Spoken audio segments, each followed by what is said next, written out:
On the African continent, survival does not unfold through sudden bursts of action. It is determined more slowly by remaining energy in the body, by the presence or absence of water, by temperature shifts over hours, and by small deviations that nature does not allow to be corrected.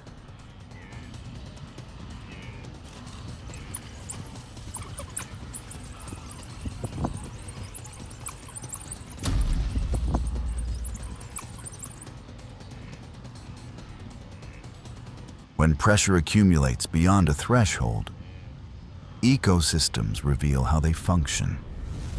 In the Serengeti and the Mara, herd density and terrain turn a river crossing into a severe selection process.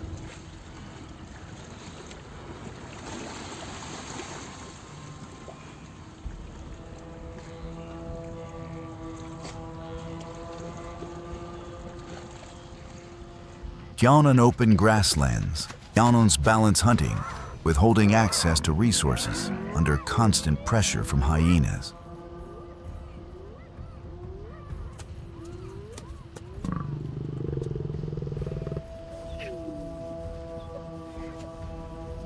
When biomass accumulates, scavengers arrive to limit disease risk and return energy to the soil.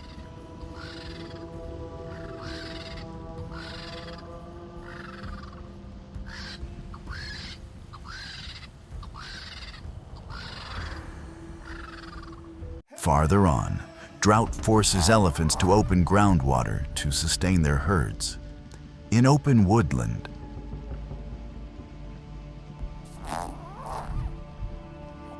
African wild dogs rely on coordination and endurance to persist among larger competitors.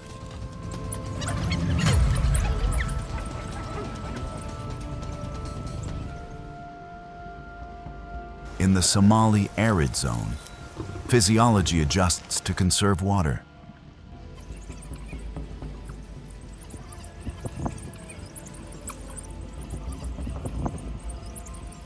And in wetlands and across Liwa, mud, seasonal floods, and climate establish a new order after years of disruption.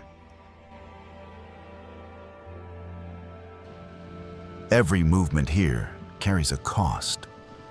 Those costs keep ecosystems operating.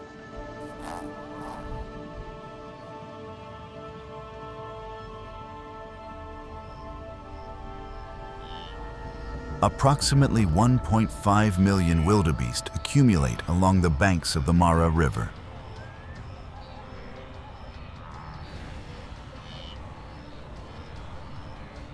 Herd density rises quickly as groups from behind continue to press forward.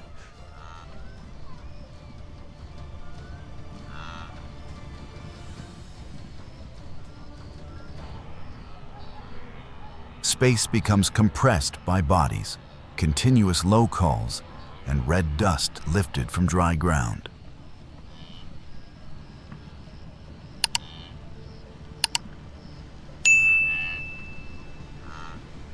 Many individuals near the center of the herd cannot see the river ahead.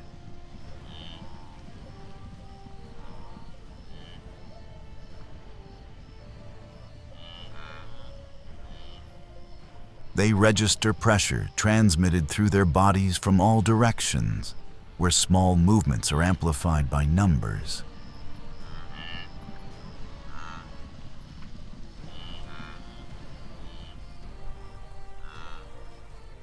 Survival pressure here does not come from a single predator. It comes from the structure of the crowd itself.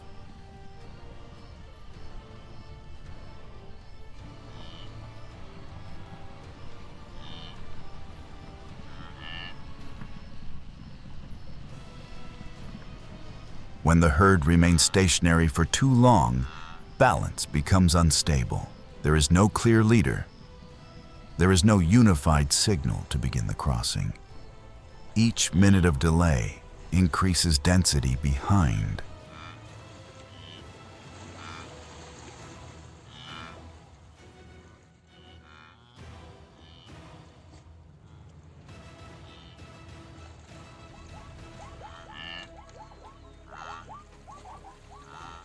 pushing individuals at the front closer to the edge. Under these conditions, becoming the first is not a choice. It is the outcome of probability.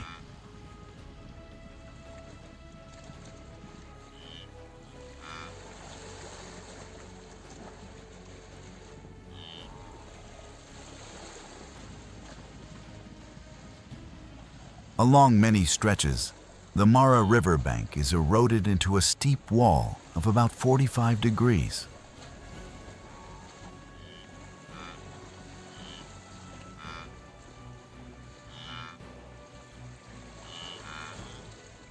The surface soil is soft and prone to collapse, while smoother rock is exposed beneath.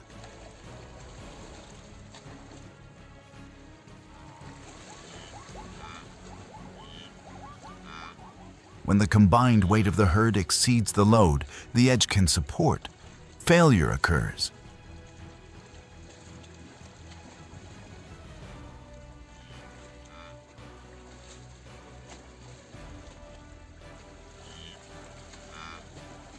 The first individual slides down, not due to a personal decision, but because the terrain can no longer remain stable.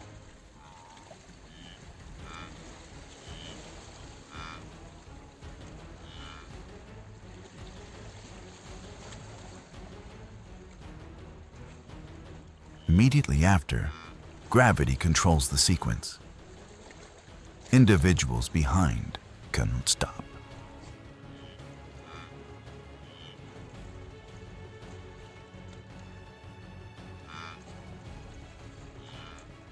The pressure from the herd combined with the slope forces bodies downward along a near vertical path.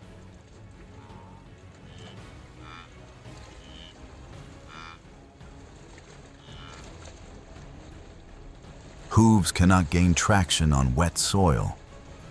Many strike large rocks at the waterline, causing leg fractures or joint injuries on impact.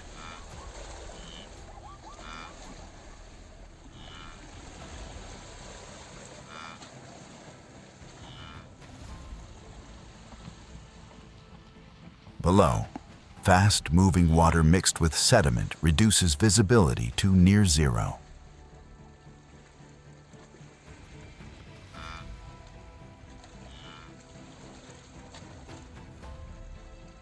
The riverbed is uneven, with large boulders coated in slick mud.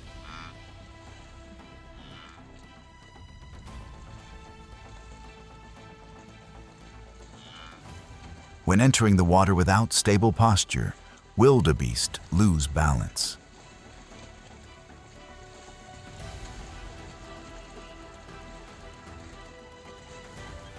Injured individuals cannot generate enough force to counter the current and are quickly separated from the main flow.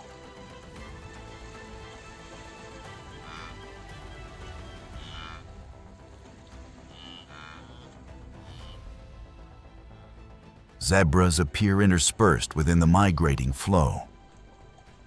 Differences in body structure allow some individuals to maintain better balance while swimming.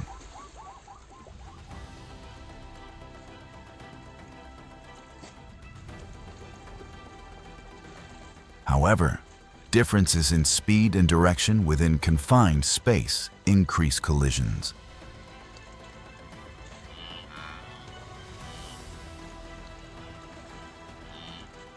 Each collision disrupts swimming rhythm and raises the risk of being pushed into deeper water.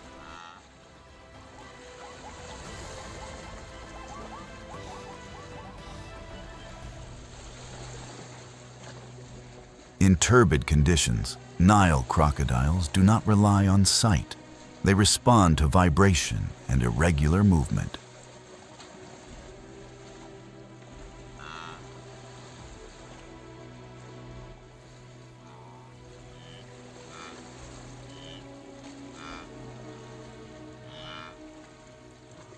And when an individual is injured or exhausted, speed drops relative to the group. This contrast becomes a clear signal.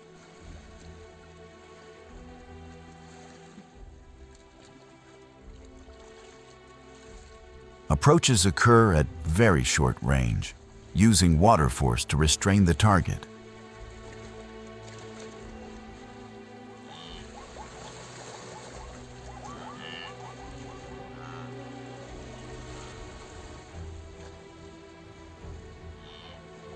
Mid-river, disorder reaches its peak. Wildebeest overlap while swimming, and some are pushed under for several seconds before resurfacing.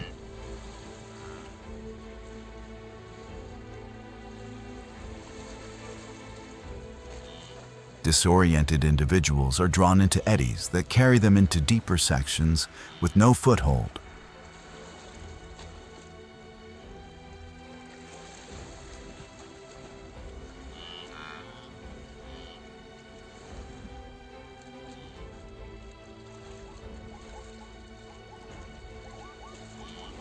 As the far bank comes into reach, danger does not end. The exit slope is also steep and slick.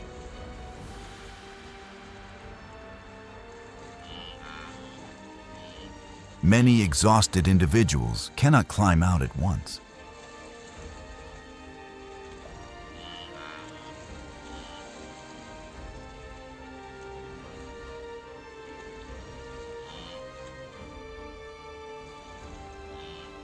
Within minutes, thousands of individuals are removed from the migration. Carcasses accumulate where current slows, caught on roots and mud flats.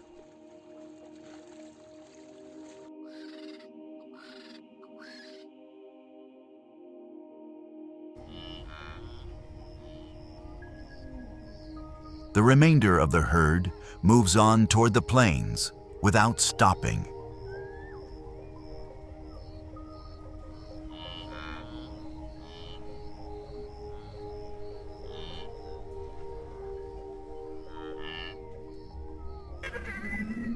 On the Serengeti Plains, lion prides occupy hunting ranges that have been maintained for many years.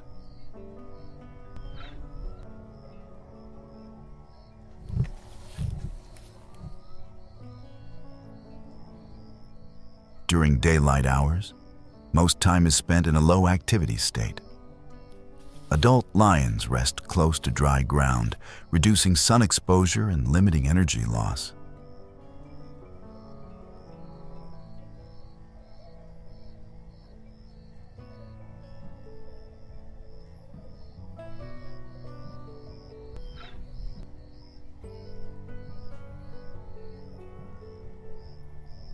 Lion cubs cluster in low grass or sparse shade, remaining within the control range of adult individuals.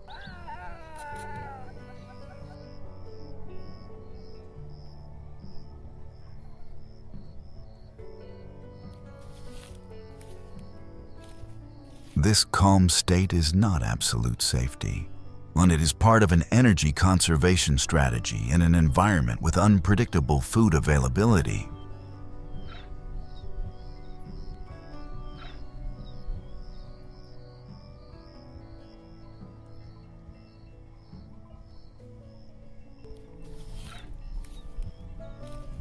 The greatest survival pressure on a lion pride comes from the need to raise the next generation.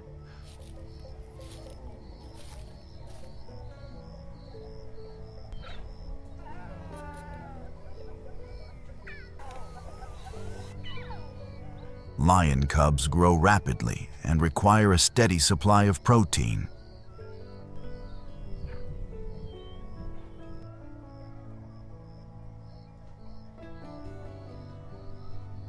As temperatures drop toward evening, hunting conditions shift.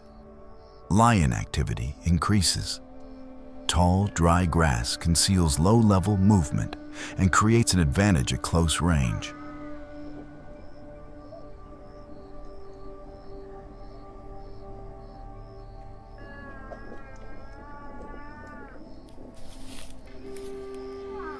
In this setting, concealment becomes more important than maximum speed. Lions do not charge from a distance. They reduce distance before prey can respond.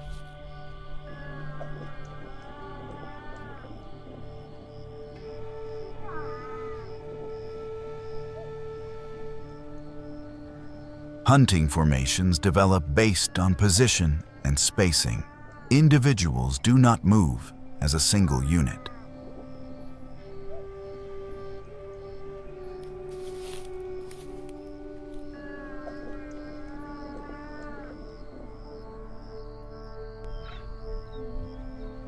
They spread across multiple angles, maintaining separation sufficient to apply pressure from several directions.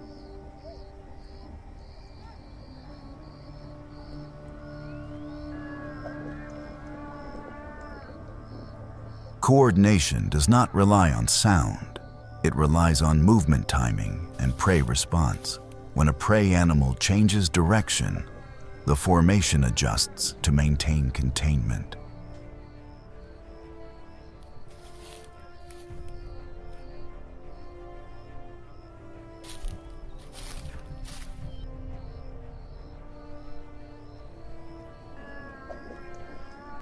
The release phase is rapid and decisive. Stored energy is expended within seconds.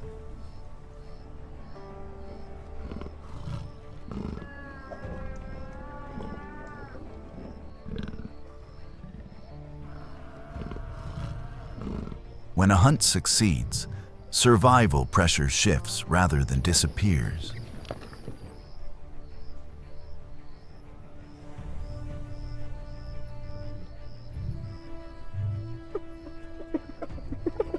Blood scent and movement draw hyenas from long distances.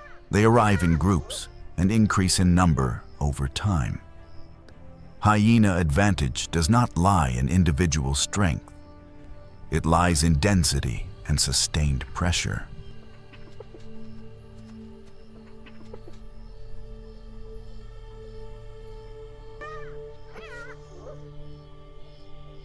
Lions shift from hunting to defense.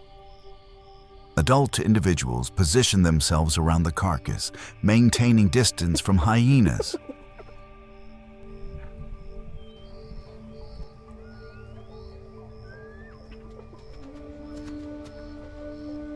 Each minute of defense increases energy loss and injury risk. Hyenas exploit this condition.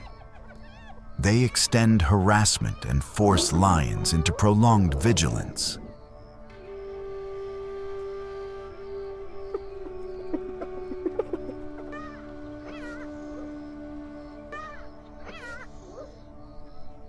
When lions withdraw to protect cubs or due to exhaustion, hyenas quickly take over the remaining carcass.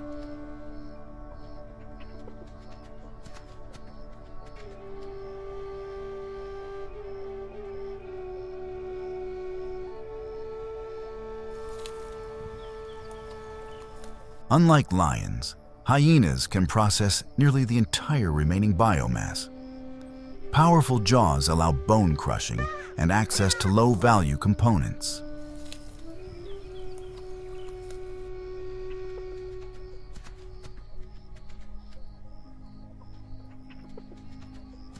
This strategy supports more stable long-term energy intake, even without making the initial kill.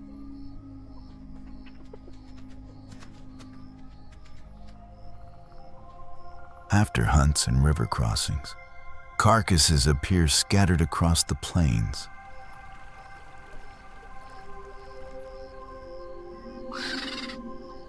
They lie exposed under direct sunlight, where high temperatures cause decomposition to begin almost immediately.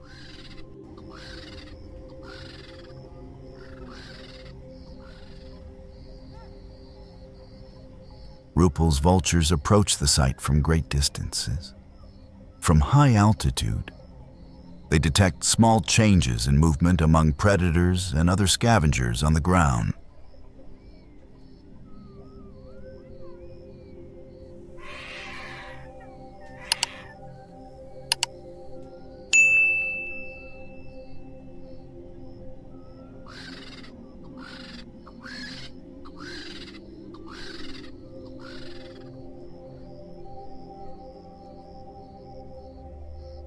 When a carcass forms, individuals converge from multiple directions.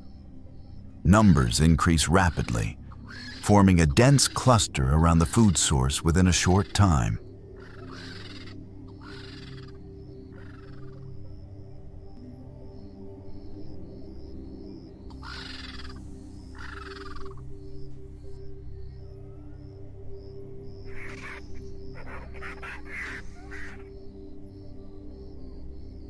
Marabou storks approach along a different route.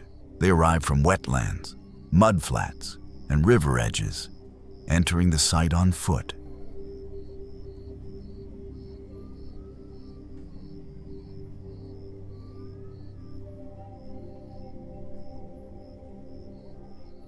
Their height and long stride allow stable movement across uneven terrain. Upon arrival, they usually remain on the outer edge, waiting for gaps to open among the vultures.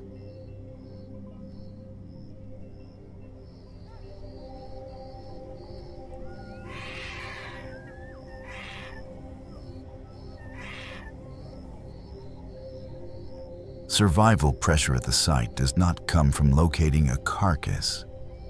It comes from processing speed.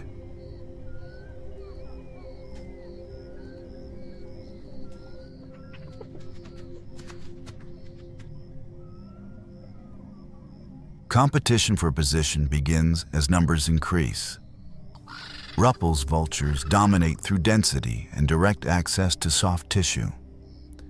They crowd tightly and shift position continuously to maximize intake rate.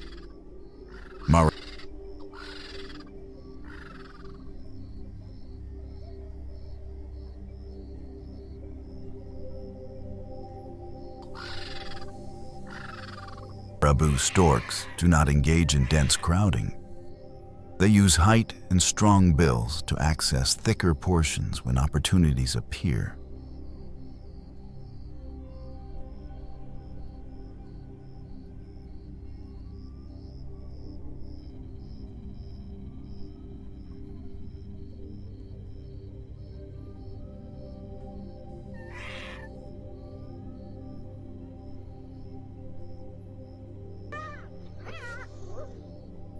This is the most dangerous phase for the surrounding ecosystem.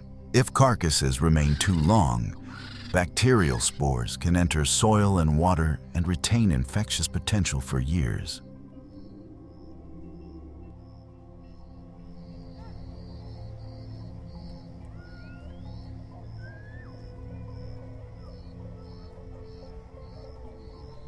High scavenger density interrupts this process. Vulture stomachs have extremely high acidity, sufficient to destroy most disease-causing bacteria.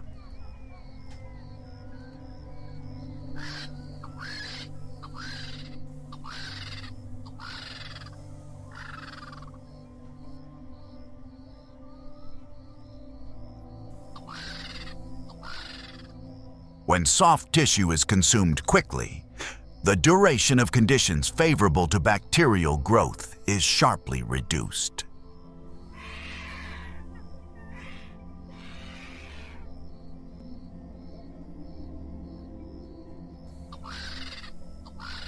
This is a critical biological mechanism that limits pathogen spread in open environments.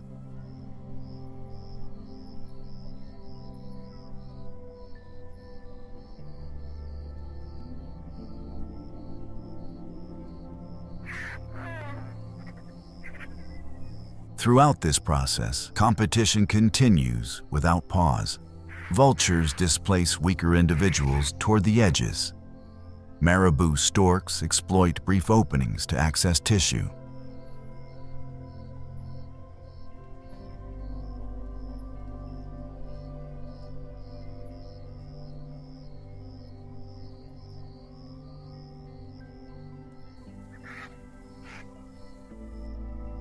No species holds absolute control of the site. Advantage shifts with density, carcass size, and arrival timing.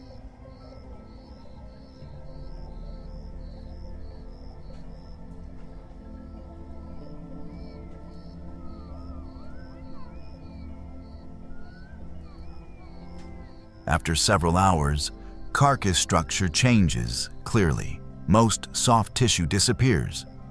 Bones become exposed and pulled apart.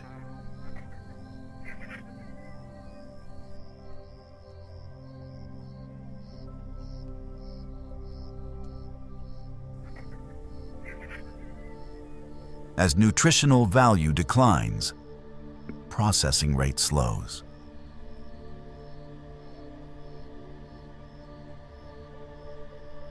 Large scavengers gradually depart, leaving insects and microorganisms to continue breakdown of remaining material.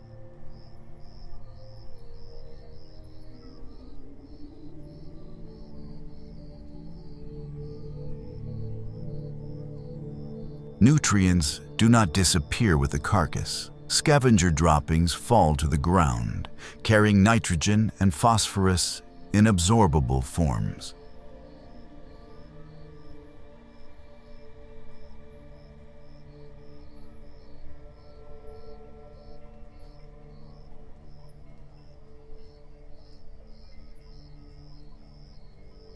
In areas with frequent carcass occurrence, grass often grows denser and greener during the rainy season.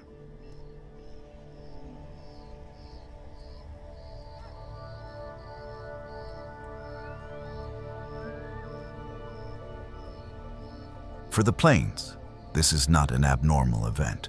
It is a repeated recycling process that keeps energy moving and maintains large-scale biological balance.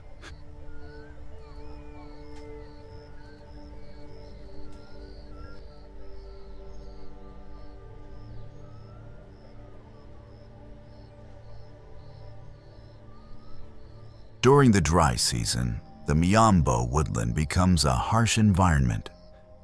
Surface soil hardens and fractures into large plates.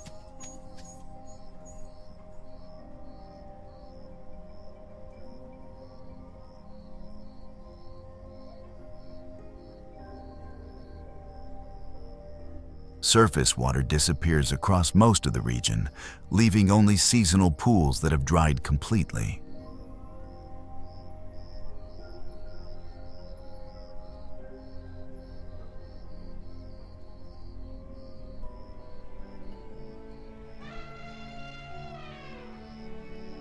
Under these conditions, savanna elephant herds continue to move along established routes at a slow but steady pace.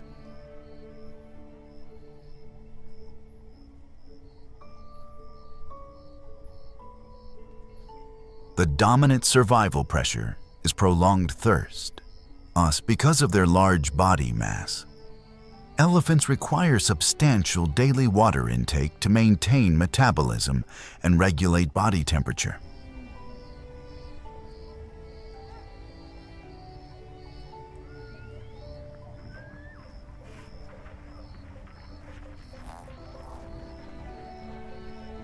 When surface water disappears, any deviation in travel direction increases the risk of severe dehydration.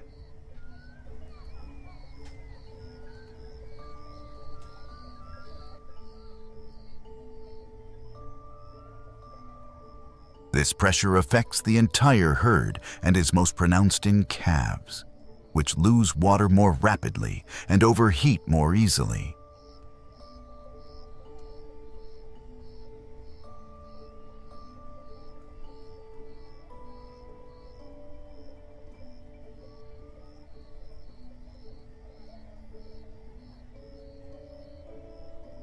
The matriarchal social structure becomes critical in this context. The lead female directs movement based on locations that provided groundwater during previous dry seasons.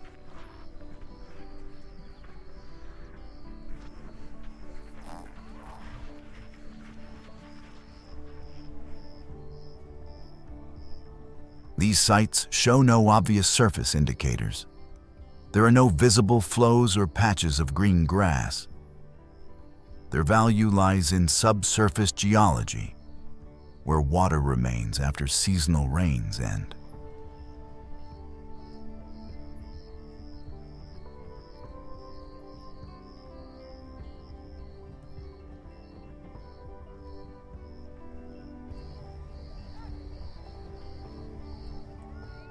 Adult elephants begin breaking the compressed layer using forefeet and tusks. The repeated motion requires significant energy. Soil is pushed aside, exposing darker layers that indicate retained moisture.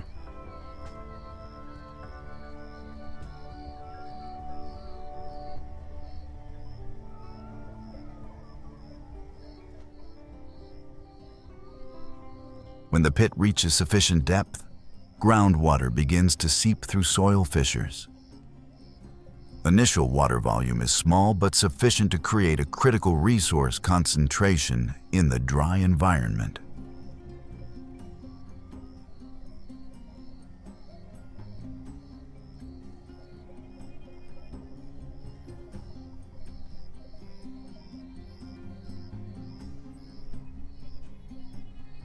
The long trunk allows efficient access to this water. Water is drawn from the pit base and delivered directly to the mouth. Smaller individuals approach afterward and use the expanded pit.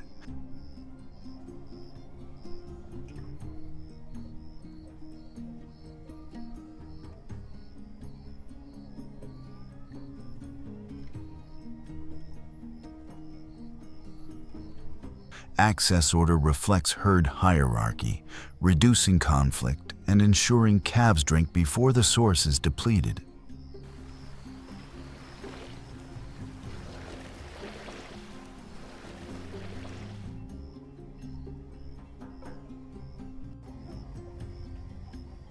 Throughout this process, the herd maintains a natural defensive formation. Adult individuals position themselves around the excavation area and maintain distance from surrounding woodland.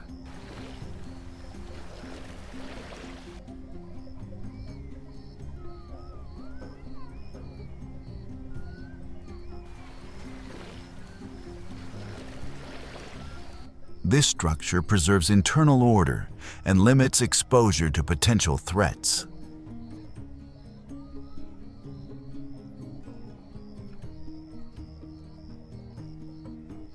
Groundwater pits do not serve elephants alone. As water seeps upward and surrounding soil becomes moist, other species begin to arrive.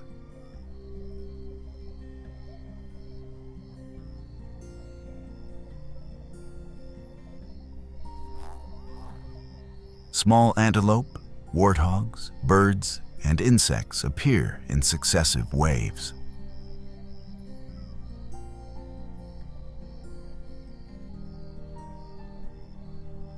Groundwater brought to the surface creates a rare focal point of activity during prolonged drought.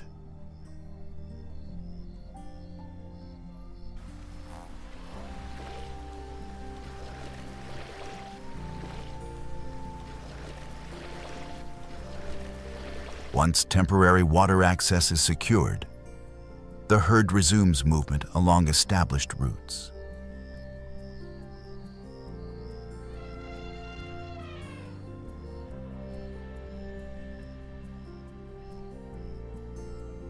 The water pits are not abandoned. Over subsequent days and weeks, multiple species continue to use and expand them.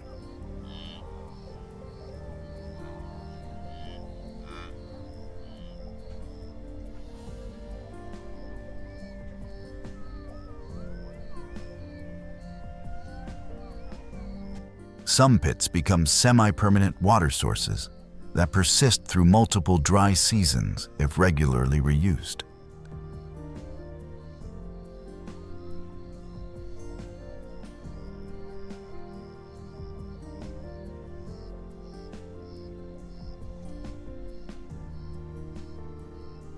The immediate outcome is not limited to herd survival. Groundwater pits created by elephants become foundational resources for hundreds of other species.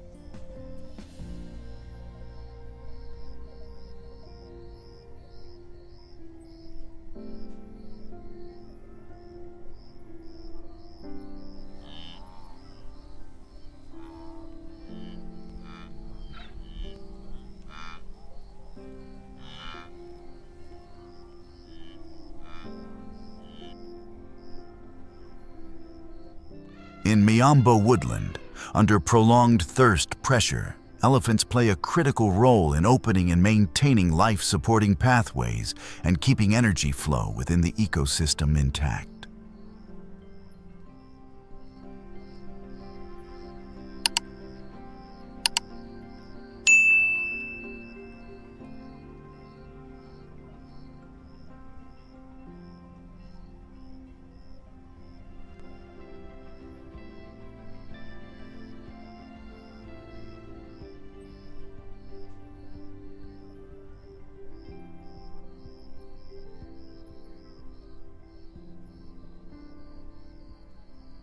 In open woodland, a pack of African wild dogs forms a loose formation with short spacing between individuals.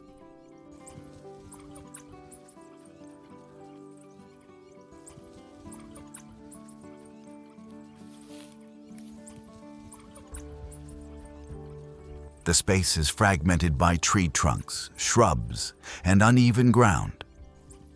Visibility is repeatedly obstructed, making continuous connection between individuals a requirement before hunting begins.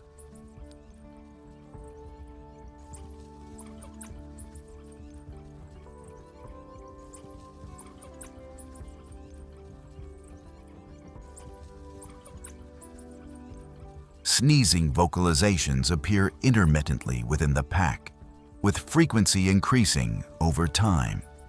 When the number of vocal signals passes a certain threshold, the state of the entire pack shifts almost simultaneously.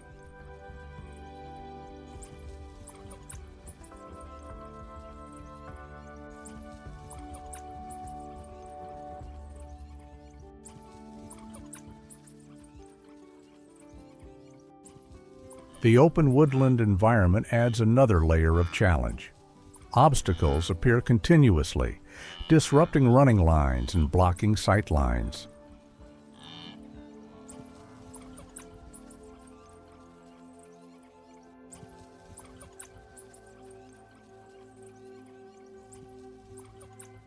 As the pack begins to move, speed increases in stages. There's no immediate burst of maximum acceleration, and the strategy relies on endurance and energy distribution.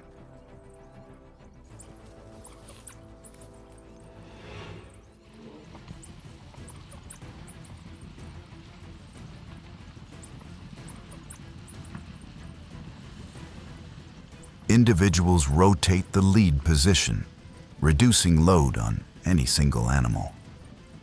This structure allows the pack to maintain continuous pressure over long periods without exhausting one member.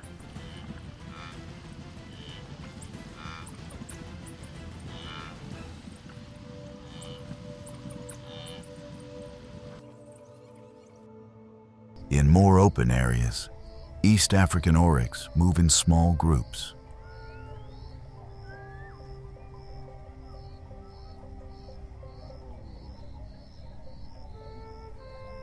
Large bodies, long legs, and straight horns allow them to maintain safe spacing in landscapes with little cover.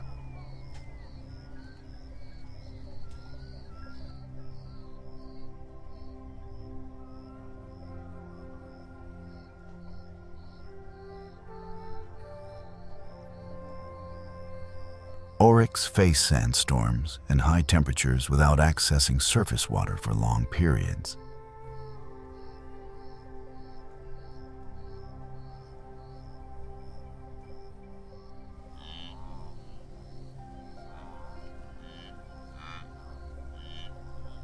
This ability relies on a specialized physiological mechanism related to heat regulation.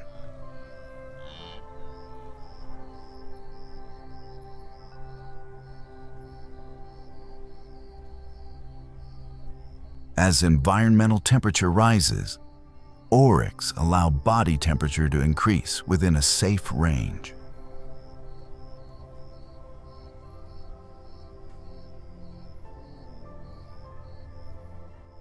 This reduces the temperature gradient between body and environment, lowering the need for evaporative cooling.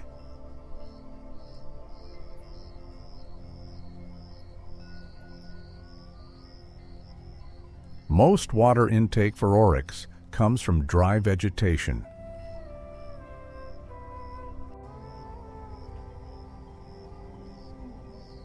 Although water content is low, combined with heat regulation and limited sweating, it supports basic activity.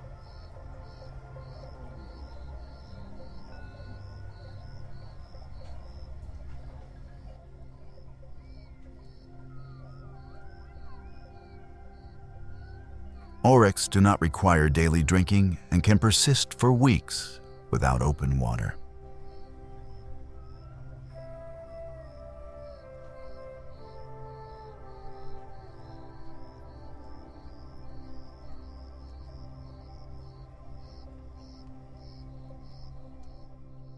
When seasonal floodwaters spread across the Sud Basin and the Lake Chad region, dry savanna disappears.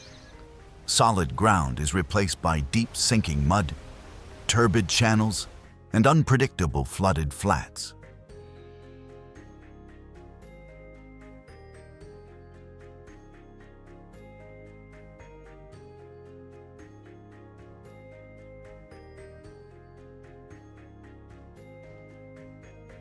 The substrate no longer provides stable support. Every step requires high energy output, and small positional errors can cause a body to become trapped in mud.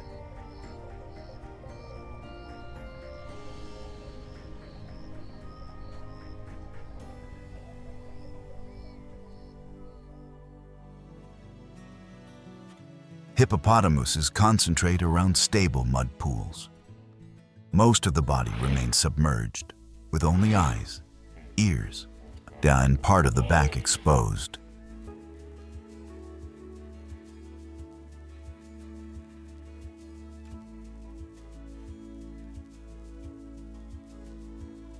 Mud pools regulate body temperature and reduce pressure from insects and direct sunlight.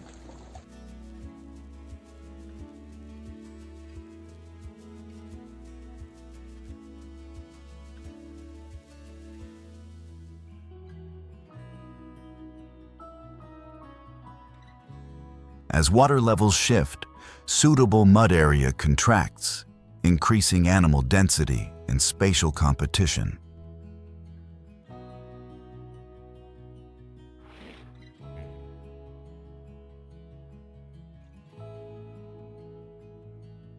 Survival pressure for hippopotamuses does not involve finding water, but maintaining access to mud pools.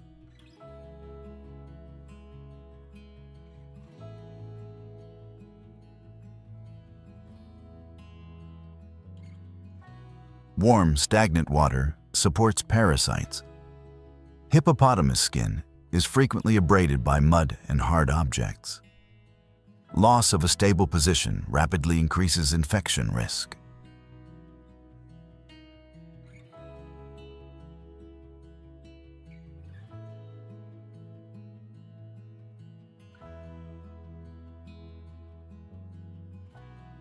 For this reason, short-range spatial control becomes the highest priority.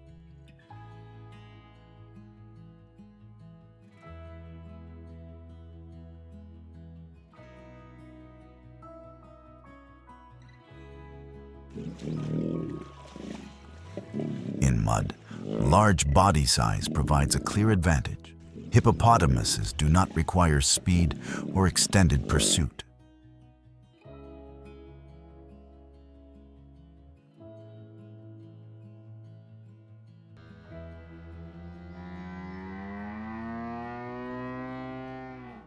Brief direct approaches are sufficient to force intruders away. Mud resistance slows all movement, while hippopotamuses are adapted to these conditions.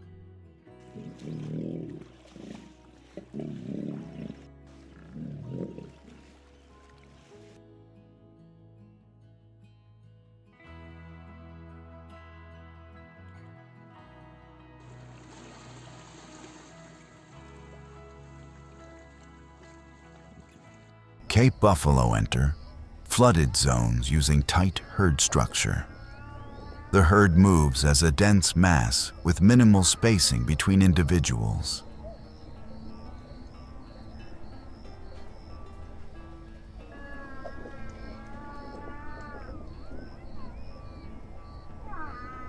When entering soft mud, front individuals absorb the highest resistance, compressing the substrate and forming temporary support for those behind.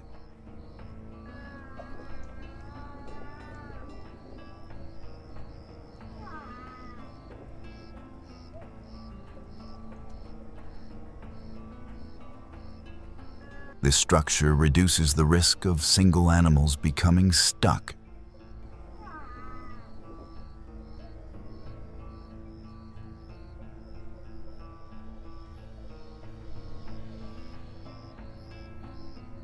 Survival pressure on buffalo comes from multiple sources.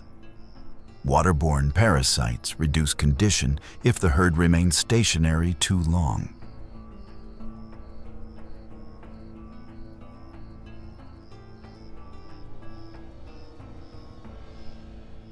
Low oxygen levels in mud increase physiological cost of intense movement. At the same time, wetland lions monitor stable entry and exit routes used as water levels change.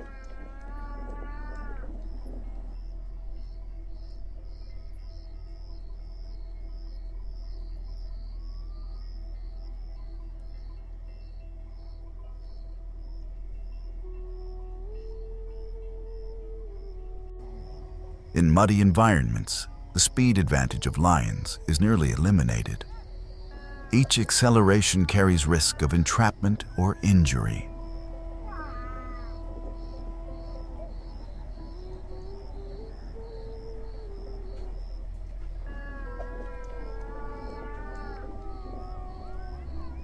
Rapid directional change becomes difficult. This reduces the effectiveness of ambush tactics used on dry savanna.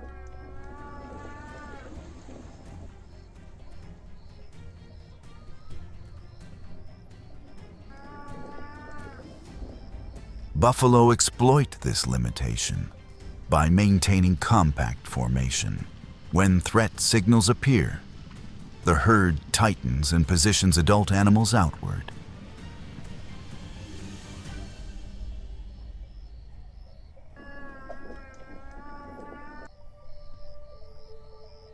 In mud, multi-angle access is restricted, significantly reducing attack success.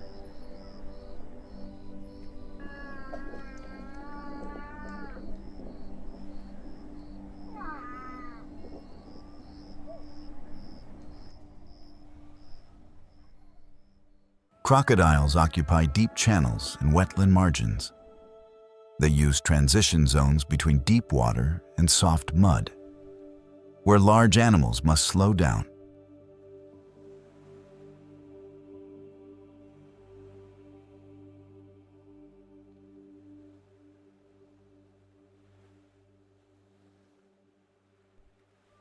However, high density and synchronized movement of buffalo herds reduce the ability to isolate individuals.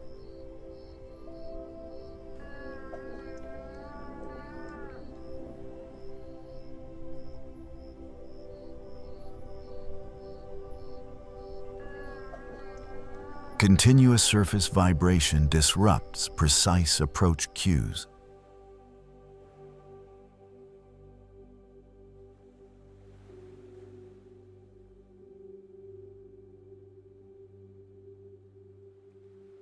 Low oxygen conditions force activity adjustment across species. Hippopotamuses reduce daytime movement and focus on maintaining stable positions.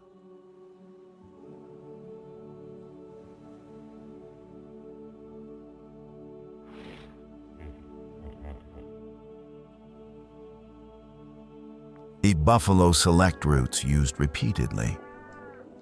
Repeated use compresses mud, creating movement corridors with relative stability in flooded terrain.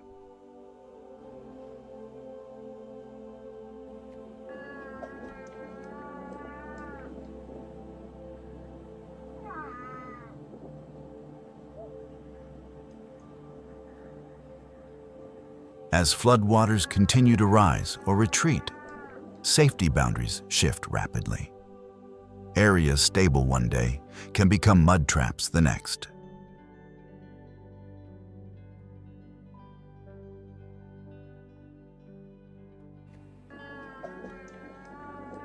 In this context, collective experience becomes decisive. Buffalo adjust direction based on feedback from front individuals.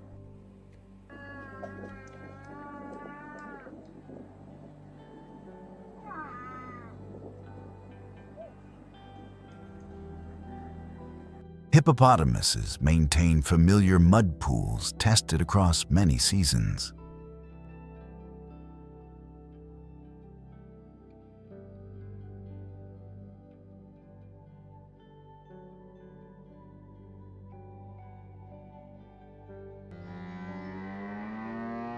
Hippopotamus spatial control combined with buffalo herd structure creates zones that are difficult to penetrate.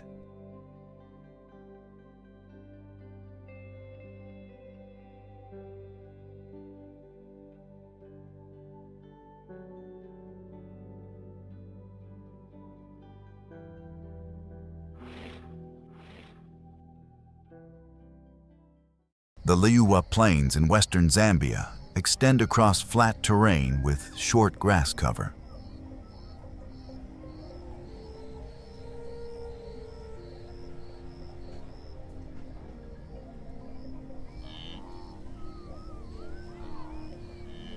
For many decades, this area experienced severe ecological decline.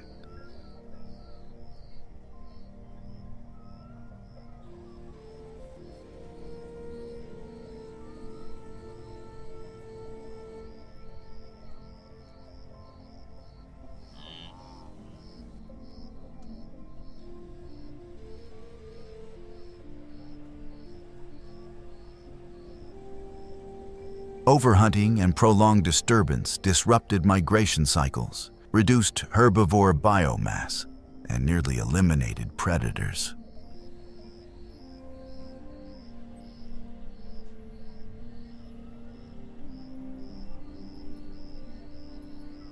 Energy flow within the ecosystem remained broken for an extended period.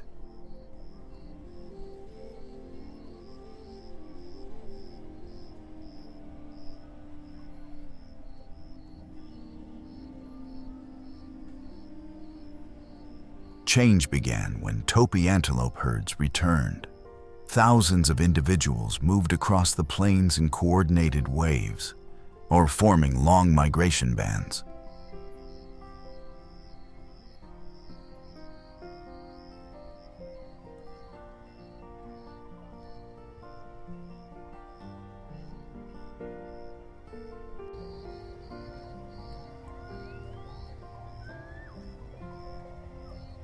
In open landscapes, timing errors can result in failure. If arrival occurs too early, grass has not yet recovered. If arrival occurs too late, food resources are already depleted.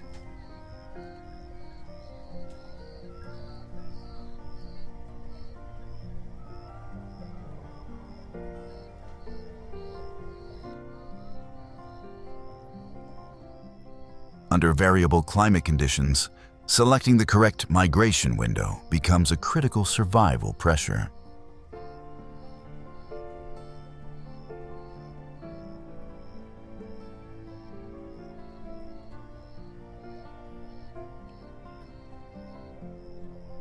El Niño events make rainfall patterns at Liwa increasingly unpredictable.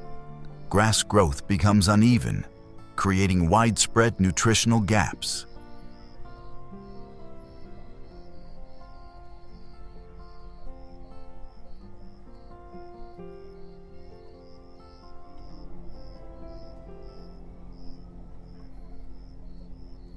As herbivore biomass increases, predators begin to return.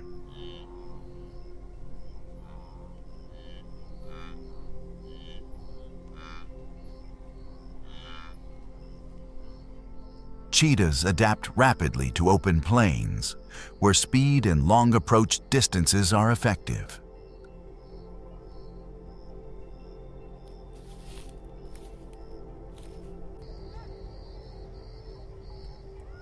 A single topee falling out of rhythm is enough to create a brief opportunity. This advantage persists only while competitive pressure remains low.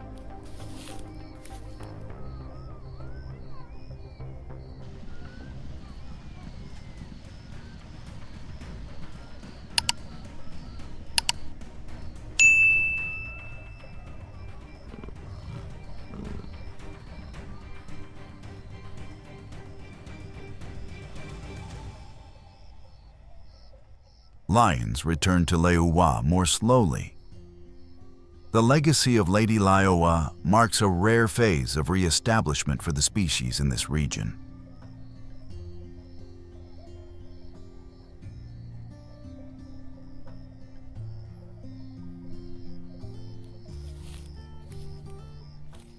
After long absence, lion social structure was fully disrupted.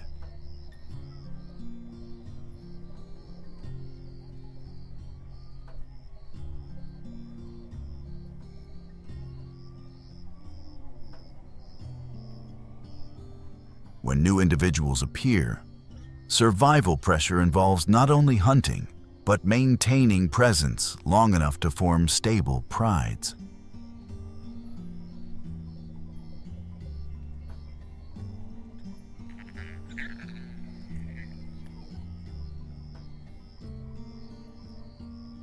During early recovery, cheetahs and lions coexist. Cheetahs exploit speed, while lions exploit collective strength.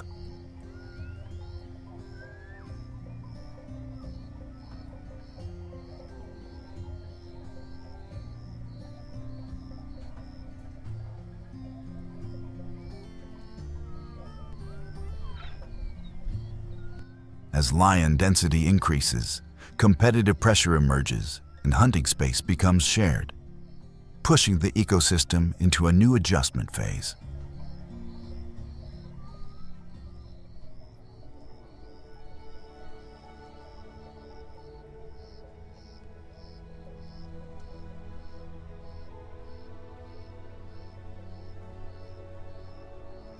Human presence at Liwa appears mainly through monitoring. GPS tracking and camera traps reduce poaching without direct intervention.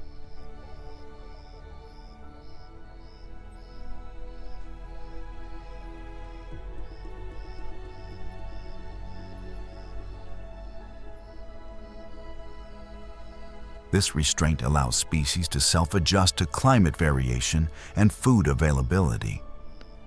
Energy flow reconnects from grass, through topi herds, to predators.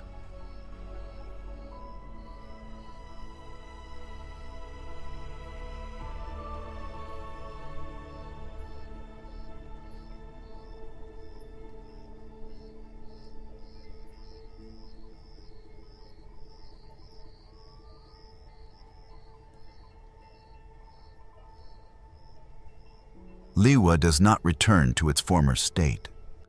The ecosystem regains the ability to self-organize and continue functioning within a new reality.